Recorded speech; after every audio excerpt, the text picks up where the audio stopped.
All right, let's take a look at these three problems with these three answer choices and see if we can match them up correctly as far as how to factor the three problems that are on the left side.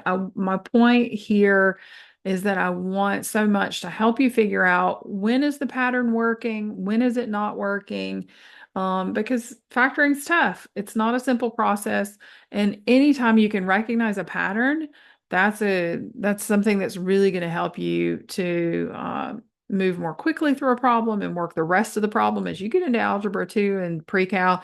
Like this is just one tiny part of what you're actually doing in your solving. So, this needs to be as simple and painless as possible. So let's see if we can work through it. So if you're told to factor this on the left, and then you have these choices on the right, I'm actually going to show you by starting on the right side with B and with C and let you kind of see that. So the way that I'm going to do it is I'm going to multiply these through, because if we multiply it through, then that's the factoring or the uh, combined form that we're seeing on the left.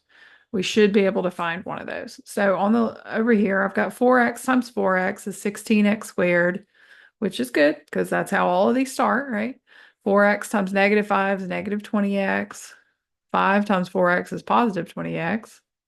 And then 5 times negative 5 is negative 25. So notice when you look at the like terms, negative 20x and positive 20x, those cancel, right? Those equal 0. So 16x squared minus 25, that's B. That's number one. So that's the exact answer you get. So when you see a problem like this, you're going to have the square roots. Square root of 16 is 4, square root of 25 is 5, and you're going to have one with a plus, one with a minus sign.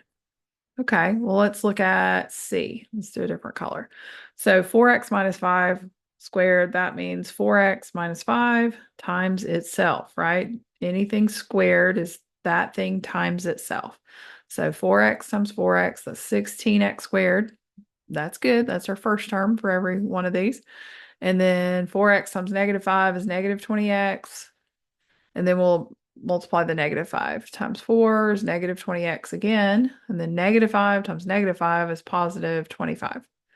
Okay, so this time these don't cancel out. We've got negative 20 minus 20. So we've got the negative 40x and then plus 25. So that matches with number 3.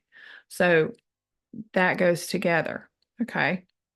And if we look for a greatest common factor here, and if we in fact look for factors of whatever 16 times 25 is, 400 that add up to 0, we're not going to find that, right? Factors of 400 that add up to a 0, that would have to be both negative or both positive in order to get a positive 25, right? And there's no way to do that. The only way to do that is for one of them to be positive and one to be negative, which is what we had here. So if that was confusing, don't worry about that part. Simply realize that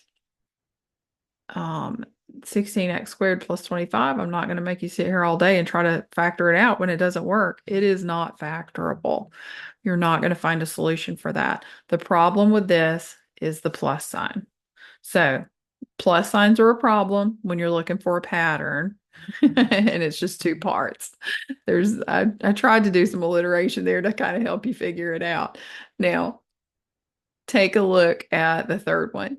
Just to be clear, we've got a perfect square at the beginning and a perfect square at the end. And the perfect square is a positive perfect square, which is important. But there's another key part to this. Think about the square root here, 4x, and the square root here is 5. Let's multiply that together. We get 20x. If we double that, we get 40x, which is the number in the middle. The sign here only determines what sign is in the parentheses. So this sign can be positive or negative as long as the perfect square at the end is positive. So there's so many little little details to remember. And that, I mean, that's what makes this, it's like, confusing. But I hope that seeing it in front of you, all three together, I hope that that's helpful to you. Difference of two squares at the top, it's perfect. It's got the minus sign and it's got perfect square at the beginning, perfect square at the end. And so you write one with a plus, one factor with a plus, and one with a minus. All right. I hope that helps. I'll see you next time.